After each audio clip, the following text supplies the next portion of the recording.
దేవుని వాక్యం చదువుతున్నాం.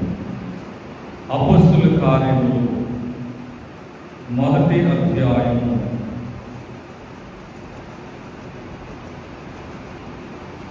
9వ వచనం నుండి ఈ మాటలు చెప్పి వారు స్తుతించుచుండగా ఆయన ఆరోహణమాయెను. అప్పుడు వారి కన్నులకు కనబడకుండా ఒక మేఘం ఆయనను కొనిపోయింది. చాలా ప్రార్థన చేస్తున్నాం. సర్వోన్నతుడా, పరిశుద్ధుడా, వందనములు తండ్రి, చదవబడిన వాక్యముల నుండి మాతో మాట్లాడండి. బోధించుచున్న దీన సేవకులతో ఉండండి. వాక్యం వినడానికి వచ్చిన ఈ బిడ్డలందరితో మీరే మీ మహిమను పొందమని వాక్యమైన యేసు నామమున వేడుకొనుచున్నాము తండ్రి. ప్రభువునందు దేవుని బిడ్డలారా, దేవదేవునికి మహిమ కలుగును గాక. ఆమేన్. మన ప్రభు అయిన రక్షకుడైనటువంటి యేసుక్రీస్తు ప్రభువారు మన నిమిత్తం ఆయన పరలోకమును విడిచిపెట్టి ఈ భూలోకంలోనికి ఆయన దిగి వచ్చారు. పరలోకమున్న సౌఖ్యాన్ని విడిచిపెట్టారు. పరలోకమున్న సింహాసనమును దేవుడు మన కొరకు విడిచిపెట్టారు. భూలోకం కంటే సుందరమైన లోకము పరలోకము. భూలోకం కంటే పరలోకము సౌఖ్యమైనది. అలాంటి సుందరమైన సౌఖ్యమైన పరలోకాన్ని దేవుడు విడిచిపెట్టారు. ఎవరి కోసమో? మన కోసం. అంటే సుఖాన్ని, సౌఖ్యాన్ని అన్నింటినీ ప్రభు విడిచిపెట్టి ఈ పాపలోకంలోనికి, ఈ పాపుల మధ్యకు ప్రభువు మన కోసం దిగి వచ్చారు. ఇలాగ దేవుడు మన కోసం ఈ లోకానికి వచ్చుట దేవుడు ఉన్న ప్రేమ అనేది కనబడుతుంది. మన మీద ఉన్న ప్రేమ ఉండగలిగే యేసు ప్రభు వారు ఏం విడిచిపెట్టారో? మన సుఖాన్ని, సౌఖ్యాన్ని, పరలోకాన్ని విడిచిపెట్టి భూలోకంలోనికి వచ్చారు. ఎందుకు యేసుక్రీస్తు ప్రభు వారి లోకానికి వచ్చాడైనా? ఆయన మనకు మాదిరిగా ఉండడానికి యేసు ప్రభు వారి లోకానికి దిగి వచ్చారు. దేవుని వాక్యములు మనము చూసినప్పుడు 1 పేతురు రాసిన పత్రిక 2వ అధ్యాయము 21వ వచనం, క్రీస్తు కూడా మీ కొరకు బాధపడి మీరు తన అడుగు జాడలయందు నడుచుకున్నట్లు మీకు మాదిరి ఉంచిపోయాను. యేసు లోకానికి ఎందుకు వచ్చారక? మనము ఆయన అడుగు జాడలలో నడుచుకోవాలని, దేవుడు చూపించిన మార్గంలో నడవాలని దేవుడు మనకు చూపించడానికి ఈ లోకానికి వచ్చారు. అంటే ఎలా నడవాలో నేర్పించడానికి వచ్చారు. మాదిరి అంటే అర్థం ఏమిటి? మాదిరి అంటే ఆయనలాగా ఎలా ఉండాలి. ఈ లోకంలోకి వచ్చిన దేవుడు ఎలా జీవించాడు? ఆయన పాపలోకానికి వచ్చారు, పాపుల మధ్యకి వచ్చారు. కానీ పాపలోకానికి వచ్చిన, పాపుల మధ్య నివాసము చేసిన పాపమును అంటనివ్వలేదు. పరిశుద్ధంగా ఉన్నాం, నీతిగా ఉన్నాం. మనం కూడా ఎలా ఉండాలో మనకు నేర్పించడానికి దేవుడు ఈ లోకానికి వచ్చారు.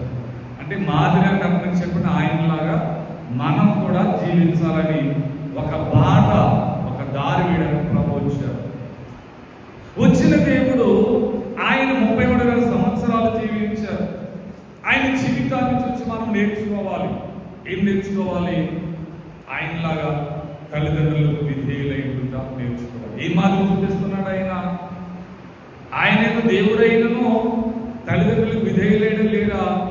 అమ్మా, తల్లిదండ్రులకు విధేయులు, వారి పనిలో సహకారులుగా ఉన్నారు. ఆయన పరిశుద్ధంగా జీవించారు. ఆయన జీవితమే ప్రతి మానవునికి ఆదర్శం.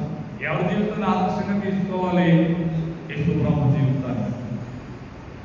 పౌలు గారు అంటున్నారు, నేను క్రీస్తును పోలి నడుచుకొనిచున్న ప్రకారం మీరును నన్ను మనం ఎవరు పోల్చుకోవాలి? యేసు ప్రభువును పోల్చుకోవాలి. ఆయనలాగా బ్రతకాలి, ఆయన వలె జీవించాలి. అందుకే దేవుడి లోకానికి ఎందుకు వచ్చారు? మాదిరి చూపించడానికి వచ్చారు. ఆయనలాగా మనం బ్రతికితే, ఆయనలా జీవిస్తే ఎలాంటి శ్రమ వచ్చినా జయించగలం, ఎలాంటి శోధన వచ్చినా జయించగలం. కనుక యేసు ప్రభువు వల్ల మనం బ్రతకాలి. చిన్నప్పుడు దేవదాసయ్య గారిని దొరలైన వారు, బ్రిటిష్ వారు ప్రార్థన చేయమన్నారు. బోర్డింగ్లో జాయిన్ అయ్యే సమయం, చిన్న వయసులో దేవదాసయ్య గారు ఏమని ప్రార్థన చేశారంటే, ప్రభువా, ఈయన వయసులో నువ్వు ఎలా ఉన్నావు, నన్ను అలాగే ఉంచుము అని ప్రార్థన చేశారు. దేవునికి మహిమకాలు. దేవదాసయ్య గారు ఏం ప్రార్థన చేశారు చిన్నప్పుడు? దేవా, నా వయసులో నీవు ఎలా ఉన్నావు, నన్ను అలా ఉంచుము. అంటే అయ్యగారు ఎలా ఉండాలని కోరుకున్నారో ఆయనలా బ్రతకాలని కోరుకున్నారు. మనం ఇప్పుడు ఏం కోరుకోవాలి? అమ్మా, ఎవరిలా ఉండాలనుకోవాలి చెప్పండి? ఎవరిలా బ్రతకాలనుకోవాలి? ఎవరిని పోల్చుకోవాలి? ఆయనలా బ్రతకాలి, ఆయనలా జీవించాలి. ఆయనలా బ్రతక, ఆయనలా జీవిస్తే ఆయన నుంచి మేలు పొందుతాము. ఆయన వల్ల అన్ని మనము జయిస్తాం. దేవుడికి స్తోత్రాలు. హల్లెలూయా. కానీ వీళ్ళు ఎవరు పోల్చుకున్నారు? మనిషి దేవుని పోల్చుకున్నారా? తోటి మనిషిని పోల్చుకున్నారా? ఎవరు ఏ డ్రెస్ కొనుక్కుంటే ఆ డ్రెస్, ఎవరో హెయిర్ స్టైల్ వేసుకుంటే వారు హెయిర్ స్టైల్, ఎవరు ఏ రీతిలు కట్టుకుంటే ఆ రీతిలు, ఎవరు ఎలా మాట్లాడితే అలా. నీవు పోల్చుకోవలసినది తోటి మనిషిని కాదు. ఎవరు పోల్చుకోవాలి? దేవుణ్ణి పోల్చుకోవాలి. దేవుని పోలి నడవాలి, ఆయన మార్గంలో నడవాలి. ఆయన నీవు మాదిరిగా ఉంచుకోవాలి. మనకి మాదిరి ఎవరు?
యేసునామ పాలు ధన్యులు వారు దాసులైన స్థితిలో ఉంటారు. గొప్ప స్థితిలో ఎవరు ఉంటారట?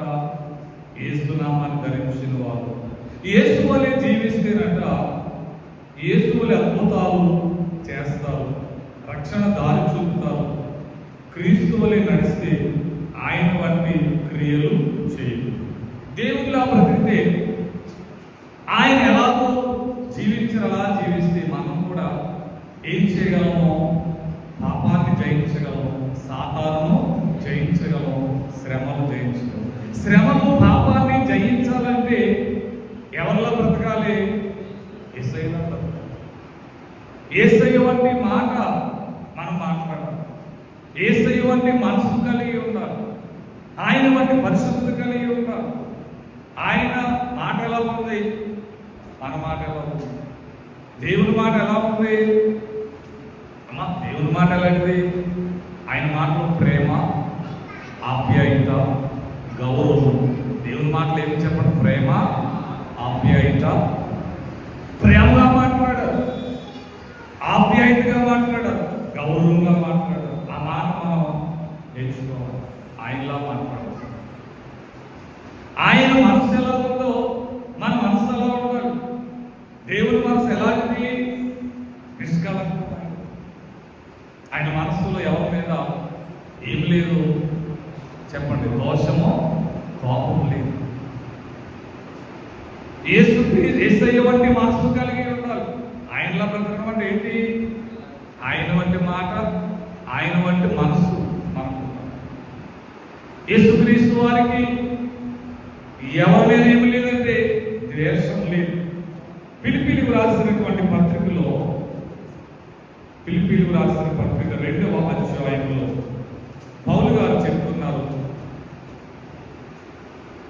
5వ వచనం, క్రీస్తు యేసును కలిగిన ఈ మనస్సు మీరు కలిగి ఉండి దేవునికి మహిమ కలుగును గాక. పౌలు గారు ఫిలిప్పీలకు రాసిన పత్రిక 2వ అధ్యాయం 5వ వచనం ఏమన్నారు? క్రీస్తు యేసును కలిగిన ఈ మనస్సు మీరును. మనం ఎవరి మనసు కలిగి ఉండాలి అమ్మా? యేసయ్య మనసు. ఎలాంటిది ఆయన మనసు? జాలి కలిగిన మనసు. ఆయన వంటి జాలి కలిగిన మనసు ఎవరికి లేదు. ఒకరోజు యేసు ప్రభు వారట బెతెస్దా కోనేరు దగ్గరికి వెళ్ళినప్పుడు, ఆ బెతెస్దా కోనేరు దగ్గర ఒక రోగి పడి ఉన్నాడు. అతడు 5వ అధ్యాయం, యోహాను సువార్త 5వ అధ్యాయం, 38 సంవత్సరాల నుండి రోగి అయి ఉన్నాడు. ఎన్ని సంవత్సరాల నుంచట? 38 సంవత్సరాల నుండి రోగి అయి ఉండి బెతెస్దా కోనేరు దగ్గర ఉన్నాడు. ఈ బెతెస్దా కోనేరు దగ్గర ఆయా సమయంలో ఒక దూత వచ్చి నీళ్లు కదిలించినప్పుడు ఎవరైతే ఫస్ట్ నీటిలో దిగుతారో వారికి ఎటువంటి రోగమైన తగ్గిపోతున్నారు. అందుకే రోగులైన వారందరూ కూడా ఎక్కడికి వస్తున్నారు? బెతెస్దా కోనేరు దగ్గరకు వస్తున్నారు. కానీ ఈ రోగిని, ఈ 38 సంవత్సరాల నుండి రోగం చేత బాధపడుతున్న ఈ వ్యక్తిని మాత్రము ఎవరు ఎక్కడ తీసుకెళ్ళట్లేదు? కోనేరులో తెచ్చడం లేదు. అసలు అతని వైపు చూడటం లేదు. అక్కడ అలా పడి ఉన్నాడు. రోగి పడి ఉన్నాడు. లేవలేని స్థితిలో, వెళ్ళలేని స్థితిలో ఉన్నాడు. ఎవరికి వాళ్ళే వెళుతున్నారు, కోనేటిలో దిగుతున్నారు, బాధపడుతున్నారు, వెళ్ళిపోతున్నారు. కానీ ఈ పడి ఉన్న రోగిని చూసి ఎవరు జాలి పడడం లేదు. అంటే ఎవరి దృష్టి వారి మీదే ఉంటుంది. ఎవరి మీద ఉండదో అమ్మా? ఇంకొకరి మీద ఉండదు. ఎవరి బాధ వాళ్ళది, ఎవరి కష్టం వాళ్ళది. ఇంకొకరి కష్టాలు, ఇంకొకరి బాధలు ఎవరో వాటి ఎవరైనా పడిపోయారు అనుకుంటారు. పడిపోతే లేవ తీసేవారు లేరు. ఈ రోజుల్లో ఎవరైనా పడిపోతే వీడియోలు చేస్తున్నారు కానీ ఏం చేయడం లేదు. లైక్ల కోసం ప్రయాసపడుతున్నారు, సబ్స్క్రైబర్ కోసం ప్రయాసపడుతున్నారు. అయ్యో పడిపోయాడు కదా, లేదా ఎవరో కొట్టుకుంటున్నారు కదా, చంపుకున్నారు కదా, కాపాడడం లేదు. వీడియో తీసి, ఫోటోలు తీసి ఆనందపడుతున్నారు. అంటే ఏం లేదు, మనుషులకి జాలి కఠినమైన వారు అయిపోయారు. కానీ దేవుని మనసు ఎలాంటిది? జాలి కలిగిన మనసు. ఆయన అంటున్నాడు ఆ రోగిని చూసి, అంతమంది అన్ని రోజులు ఆ రోగిని దాటుకుని వెళ్ళిపోతున్నారే, ఒక్కరూ కూడా ఆ రోగిని చూసి జాలి పడడం లేదు. యేసు ప్రభు ఆ రోగిని చూసి అంటున్నాడట, ఏమంటున్నాడు ఆయన? యోహాను సువార్త 5వ అధ్యాయంలో యేసు ప్రభు వారు ఏమంటున్నారు రోగితో?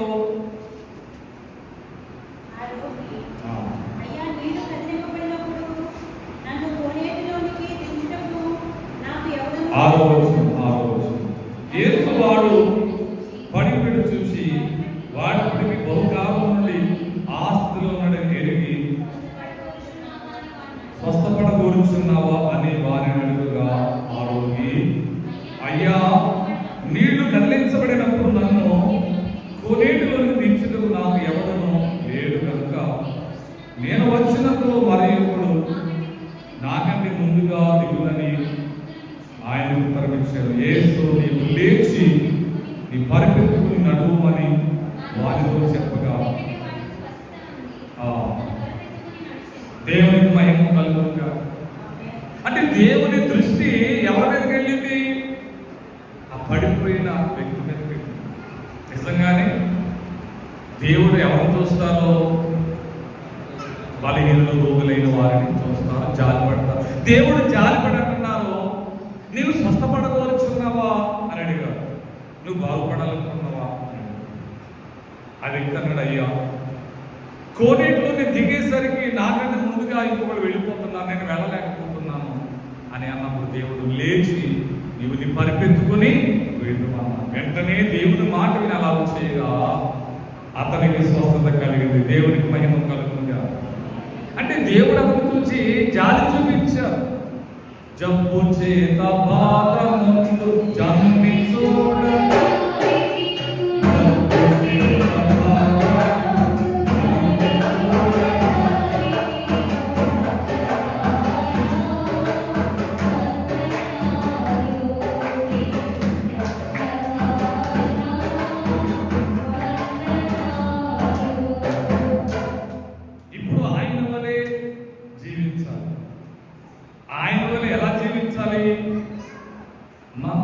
దేవుని వంటి మాట మనం కలిగి ఉంటాం. ఎవరిలా మాట్లాడాలి? అమ్మ చెప్పండి, ఎవరిలా మాట్లాడాలి? యేసు ప్రభువులా. ఆయన మాట లాంటిది ప్రేమ, ఆప్యాయత. ఎవరు మనసు కలిగి ఉండాలి? యేసయ్య మనసు మనం కలిగి ఉండాలి. ఎవరి వలె మనం క్రియలు చేయరు. మన క్రియలు, మన పనులు ఎవరిలా ఉండాలి? దేవుని వంటి క్రియలు చేయాలి, ఆయన వంటి పనులు చేయాలి. ఆయన నిజంగా ఈ లోకానికి వచ్చి ఎన్నో అద్భుతమైన కార్యములు చేశారు, ఎన్నో క్రియలు చేశారు. దేవుని క్రియలు ప్రయోజనకరమైనవి, దేవుని క్రియలు ఉపయోగకరమైనవి. ఇవాళ ఉపయోగకరమైన పనులు మనుషులు చేస్తున్నారా? ఉపయోగం లేని చేయించున్నారు ఎక్కువ మంది. నిష్ప్రయోజనమైనవే చేయించు. కానీ దేవుడు చేసిన ప్రతి కార్యము ఎలాంటిది చెప్పండి? ఉపయోగకరమైన. యేసు లోకానికి వచ్చి రోగులను బాగు చేశారు, దయ్యాలు వెళ్ళగొట్టారు, పడిపోయిన వారు లేవనెత్తారు. ఇన్ని అద్భుత క్రియలు చేశారు, ఇన్ని అద్భుత కార్యములు చేశారు. ఆయన చేసిన ప్రతి పని కూడా అందరికీ ప్రయోజనకరమైనది. దేవునికి మహిమ కలుగును కాక. అందుకే యేసుప్రభుని ఏమన్నారో? ఉపకారి అన్నారు. ఏమన్నారు? ఆయన చేసే పనులన్నీ, ఆయన కార్యములన్నీ, ఆయన క్రియలన్నీ ప్రయోజనకరమైనవే. దేవుడు చేసిన కార్యాలు ఏం చెప్పండి? సృష్టి నిర్మాణం, ఇది దైవ కార్యం. మనుషులైన వారిని సృష్టించుట, బాగు చేయుట, లేవనెత్తుట, ఇవన్నీ కూడా దేవుడు చేసిన అద్భుతమైన క్రియలు, మంచి కార్యము. మనం కూడా ఆయన వంటి క్రియలు చేయాలి. అందుకే బైబిల్లో మాట, నీ క్రియలు నీ వెంట వచ్చింది. ప్రకటన గ్రంథంలో మనం చూసినప్పుడు 22వ అధ్యాయంలో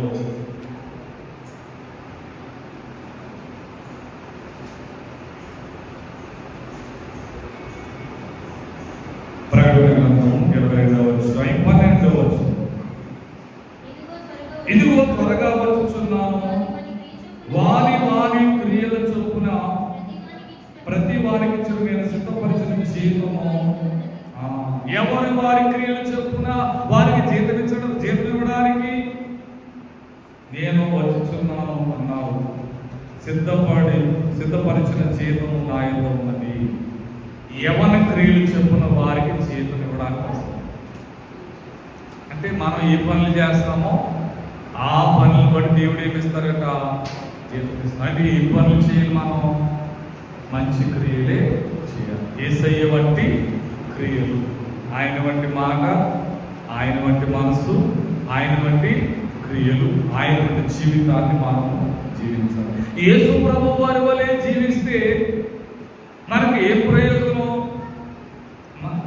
యేసయ్య వలె జీవిస్తే మనకి ఏమైనా ఉపయోగం ఉందా లేదా?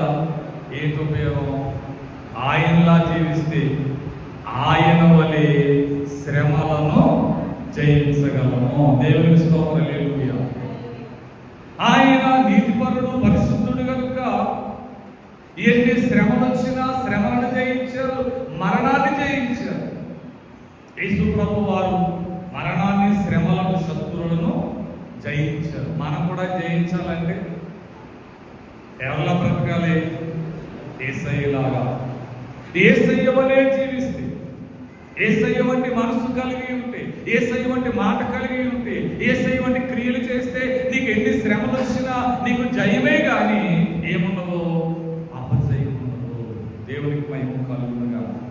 యేసు ప్రభు వారు పునరుద్ధారణే లేచిన రోజునే మన ఈస్టర్ పండుగ మనం జరుపుకుంటాం. అంటే ఈస్టర్ పండుగ అంటే దేవుడు జయించిన రోజు.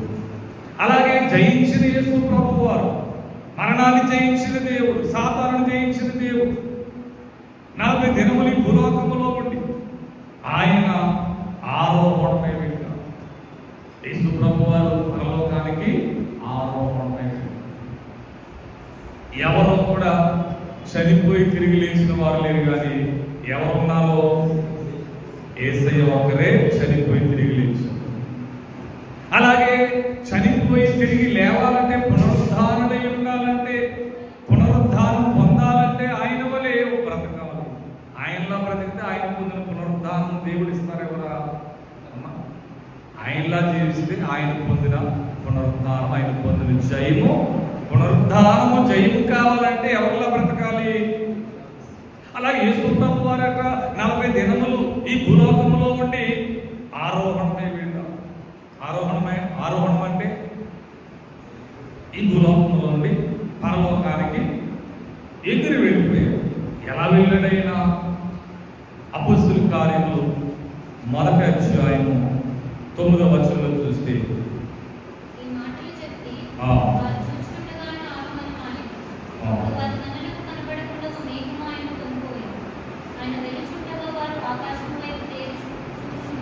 చాలు. యేసు ప్రభు వారు ఆరోహణమే వెళ్ళారు. ఒక మేఘము ఆయనను కొనిపోయాను. యేసు ప్రభు ఎలా వెళ్ళారట? ఒక మేఘము ఆయనను తీసుకుని వెళ్ళింది. మేఘం మీద వెళ్ళారు. ఆ మేఘమే మహిమ మేఘము. ఈ మేఘం మీద యేసు ప్రభు వారు ఆరోహణమే వెళ్ళిపోయారు. అలాగే ఆయన 2వ రాకడ వచ్చినప్పుడు కూడా మనం ఎలా వెళ్ళాలి అమ్మా? మనం కూడా మేఘం మీద వెళ్తామట. చూడండి, బైబిల్లో ఒక వాక్యం చదువుతూ 1 తెస్సలోనికీయులకు రాసిన పత్రిక 4వ అధ్యాయం 17వ వచనం చదువుకుందాం. 1 తెస్సలోనికీయులకు రాసిన పత్రిక 4వ అధ్యాయం 17వ వచనం. ఆ మీదట సజీవులై నిలిచి మనము వారితో కూడా ఏకముగా ప్రభువును ఎదుర్కొనుటకు ఆకాశ మండలములకు మేఘముల మీద కొనిపోబడుదుము కాగా. దేవునికి మహిమ కలుగును కాక.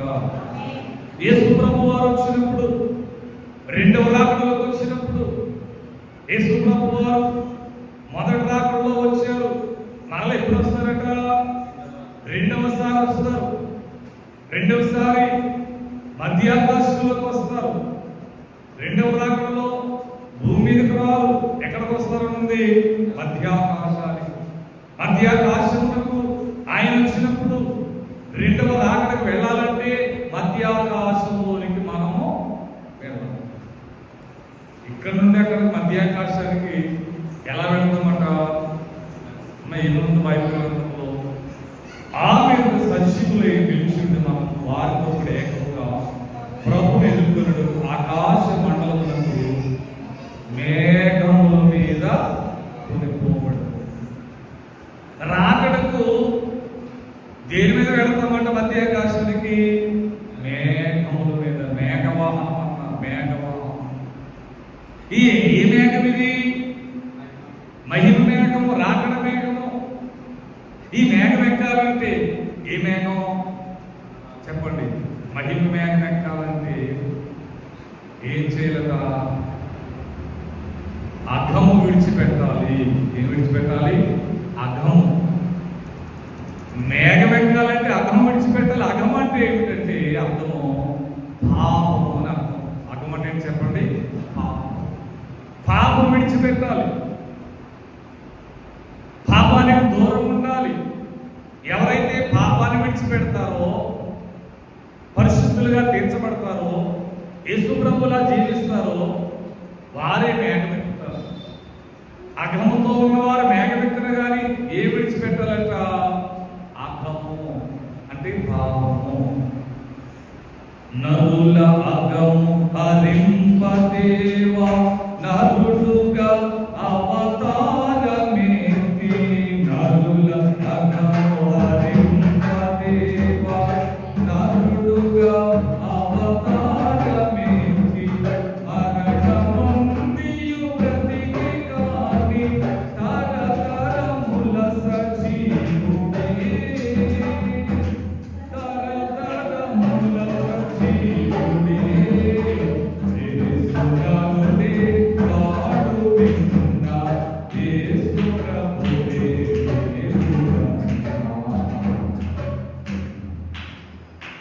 ఇచ్చాము. జాగ్రత్తగానండి. నరుల అఘము హరింపదేవా. నరుల అఘము హరింపడం. హరింపడం అంటే తీసివేయడానికి. అఘం అంటే పాపం. నరుల పాపాన్ని తీసివేయడానికి నరుడిగా అవతారం ఎత్తారు. దేవుని స్తోత్రం. హల్లెలూయా. అఘం పోతేనే మేఘం ఎక్కగలరు. అఘాన్ని ఎవరు పోగొట్టగలరు? అమ్మ, అఘమును ఎవరు పరిహరింపగలరు? అఘమును పరిహరింపడానికి ఆయన నరుడిగా అవతారం ఎత్తారు. మనిషికి ఎందుకు వచ్చారంటే ఇప్పుడు ఆయన మన పాపం నుండి విడిపించడానికి, పరిశుద్ధులుగా చేయడానికి. ఈ చరణంలో ఏముంది? నరులాగము హరింపదేవా. నరుడుగా అవతారం ఎత్తి. నరుడిగా ఎందుకు అవతారం ఎత్తారంటే నరుడిలో ఉన్న అఘమును హరింపడానికి, పాపాన్ని పోగొట్టడానికి. చక్కని పాపని.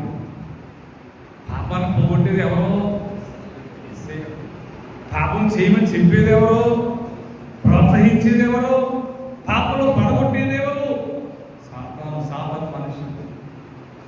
పాపం చేయడానికి ప్రోత్సహిస్తున్నారు. కానీ యేసయ్య పాపం చేయవద్దని బోధిస్తున్నారు. ఆయన ఎలా పరిశుద్ధుడై ఉన్నాడో మనం అలా పరిశుద్ధం ఉండాలని చెబుతున్నాడు. పాపం చేయమని చెప్పడం లేదు. ఆయన పాపం చెయ్యొద్దు అని అంటున్నాడు. ఒకవేళ ఎవరైనా పాపం చేస్తే, ఎవరి జీవితంలో పాపం ఉంటే ఆ పాపాన్ని పరిహరించడానికి యేసు లోకానికి వచ్చి శిలువలో తన అమూల్యమైన రక్తమును దారిస్తారు. యేసు రక్తాన్ని ఎందుకు చిందించారు? ఎందుకు ఆయన రక్తం మన కోసం చిందించబడింది? అమ్మా, ఎందుకు రక్తము చిందించారు? ఎఫెసీయులకు రాసిన పత్రిక 1వ అధ్యాయము 7వ వచనంలో మనం చూసినప్పుడు యేసు ప్రభువారు ఆయన రక్తమును ఎందుకు చిందించారు? మసిపోగు వలెనామా నసమెల్లగా పెగో శాసము అమ్ములు మార్చలే ఆసితమకు ప్రతిదాకు తుడువను గసకు కడిగి పవిత్ర పరువను నాసు హోలిడుని రక్తమేయని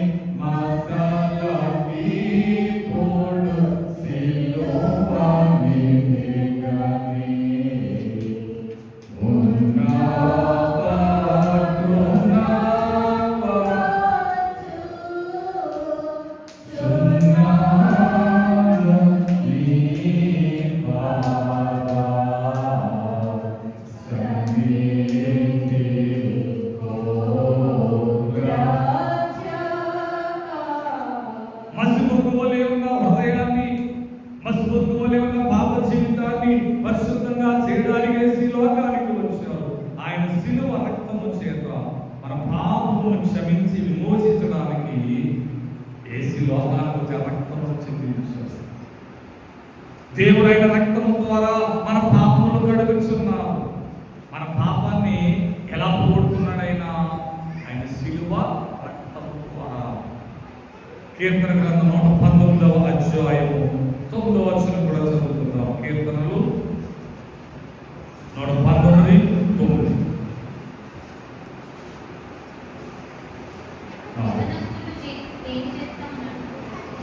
యవనస్తులు దేని చేత తమ నడత శుద్ధిపరచుకుందురు? నీ వాక్యమును బట్టి,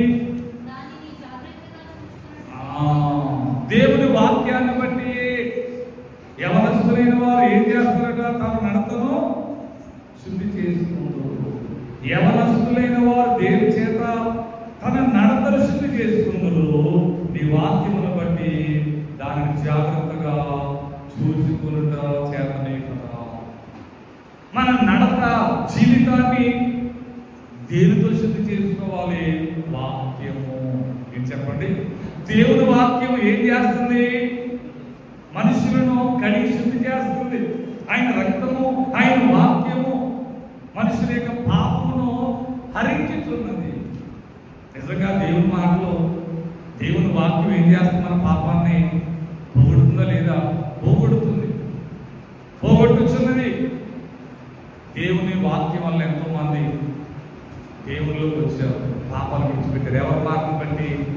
యేసయ్య బోధ, యేసయ్య బోధ, యేసయ్య వాక్యము అనేక మందిని పరిశుద్ధులుగా మార్చింది. ఇవాళ ఎంతో మంది పాప జీవితాన్ని మానేసి పరిశుద్ధులు ఉన్నారంటే ఎవరిని బట్టి? అమ్మా, దేవుని వాక్యమును బట్టి, ఆయన రక్తమును బట్టి దేవుడు మళ్ళీ ఏం చేస్తున్నారు? మనలో ఉన్న అగమును హరింపజేస్తున్నారు. అగము పోవాలంటే యేసు యొద్దకు రావాలి. అగము పోవాలంటే దేవుని వాక్యమును బాగా చదవాలి, వినాలి, వాక్యానుసారముగా నడుచుకోవాలి. అగము పోవాలంటే యేసు రక్తములో కడగబడాలి. అగమంటే అర్థమైందా? పాపము. అగము ఎవరైతే పోతుందో, అఘాన్ని ఎవరు విడిచిపెడతారో వారే మేఘమెక్కుతారు. ఎవరు చెప్పండి? అఘాన్ని విడిచిపెట్టిన వారే మేఘమెక్కుతారు. యేసుప్రభు మేఘంలో పరలోకానికి ఎలా ఎగురు వెళ్ళారో, ఆయన రాకడ వచ్చినప్పుడు మనం కూడా మేఘమెక్కి ఆయన పరలోకానికి ఆరోపణపై వెళ్ళాలి అంటే ఆయన వలె మనం బ్రతకాలి. యేసయ్యలా బ్రతికితే మనకు ప్రయోజనం చెప్పండి అమ్మా. యేసయ్యలో బ్రతికితే మనకు మేలేంటి? శ్రమలను జయించగలము, శ్రమలను జయించగలము. ఆయనలా బ్రతికితే ఆయన వలె పునరుద్ధానం పొందగలము. ఆయనలా బ్రతికితే ఆయన వలె ఆరోపణమై పరలోకానికి వెళ్ళగలము. కనుక ఆయన నుంచి వేలు పొందాలంటే మనందరం ఎవరిలా బ్రతకాలి? ఎప్పుడైనా అనుకున్నారా యేసయ్యలా బ్రతకాలని? అందరూ ఏం కోరుకుంటారు? డబ్బు కావాలి, బంగారం కావాలి, ఉద్యోగం కావాలి, పిల్లలు కావాలి, ఎన్నో కోరికలు ఉంటున్నాయి. కానీ ఆయనలా బ్రతకాలి అని కోరుకుంటడం లేదు. మనకి ఏం కోరుకుంటారు? ఇప్పుడు మనకు కావలసిన కోరికలైనా ఉండొచ్చు, మనకు అవసరమైన దాంతో పాటుగా ఏం కోరుకోవాలి? మనం యేసు కలిగి ఉండాలి. యేసయ్య వలె మనము బ్రతకాలి, జీవించాలి. ఆయన వంటి మాట, ఆయన వంటి మనసు, ఆయన వంటి క్రియలు మనము చేయాలి. ఆయనలా బ్రతికితే ఆయన వలె మనము జయిస్తాము, పునరుద్ధానం పొందుతాము, మేఘమెక్కి ఆరోహణమై పరలోకానికి రాకడకు వెళ్తాం. రాకడికి వెళ్ళాలంటే ఎవరిలా ఉండాలి చెప్పండి? యేసయ్యలాగా ఉండాలి. ఆయనలాగా మనల్ని మార్చడానికి యేసు ప్రభు వారు ఈ లోకానికి వచ్చి ఒక బాట వేశారు, ఒక మాదిరి చూపించారు. ఎవరు ఆయన దారిలో, ఆయన మార్గంలో నడుస్తారు, ఆయన పొందిన జయము, ఆయన పొందిన ఆరోహణము అందరికీ దయచేయును గాక. చిన్న ప్రార్థన. పరిశుద్ధుడా, ఈ లోకానికి వచ్చి నరుల అగము హరింపడానికి వచ్చిన దేవా స్తోత్రాలు. అగ్రహంతో ఉంటే మేఘమెక్కలేరు, మేఘమెక్కకపోతే రాకడకు వెళ్ళలేరు, రాకడకు వెళ్ళకపోతే 7 ఏళ్ల శ్రమల్లో భూలోకంలో మిగిలిపోతారు. అందుచేత నరకానికి వెళ్లకుండా నరకాన్ని నుండి తప్పించడానికి, 7 ఏళ్ల శ్రమ నుండి తప్పించడానికి, పరలోకానికి తీసుకుని వెళ్ళడానికి, మా కోసం ఈ లోకానికి వచ్చి ఎలా బ్రతకాలో మాదిరి చూపించడానికి వచ్చిన దేవా స్తోత్రములు. మేమందరం కూడా నీ వంటి మాట, నీ వంటి మనసు, నీ వంటి క్రియలు చేసి నీ వల్ల జీవించి మీరు పొందిన జయము పునరుద్ధానం, మీరు పొందిన ఆరోహణం కూడా మేము పొందడానికి మన సహాయం అందించమని, నీ వల్ల జీవించే జీవితం మా కొరకు దయచేయమని యేసు నామములో వేడుకొనుచున్నాము తండ్రి. ఆమేన్. దేవునికి మహిమ కలుగును గాక. మరణాత